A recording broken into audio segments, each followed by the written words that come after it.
बुढ़िया के भेष धइली अइली काली मैया हो हमरा घरवा। मैया झाकी झुकी गइली हो हमरा घरवा। मैया झाकी झुकी गइली हो हमरा घरवा। कवन मैया सुतल बाड़ी कवन मैया जागल हो कवन मैया। घरे घरे करेली पहरवा हो कवन मैया। घरे घरे करेली पहरवा हो कवन मैया। काली मैया जागेली भवानी मैया सुतल हो काली मैया। घर घर करेली पहरवा हो काली मैया। उठा उठती वही हो करना पूजनवा हो बीतल जाला। अरे हमारे पूजा के तैयारिया हो बीतल जाला।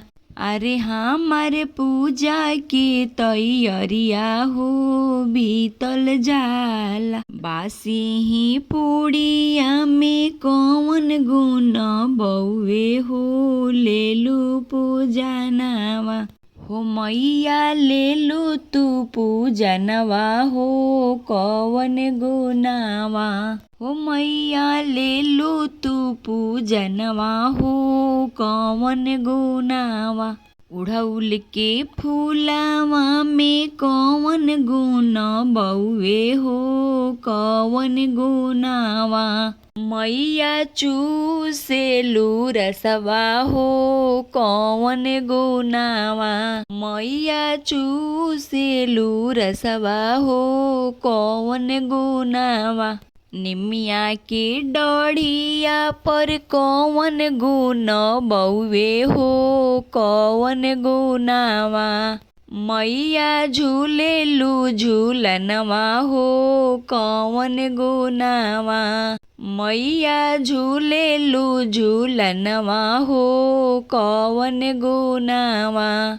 बुढ़िया के भेष धइली अइली काली मैया हो हमरा घरवा। मैया झाकी झुकी गइली हो हमरा घरवा। मैया झाकी झुकी गइली हो हमरा घरवा।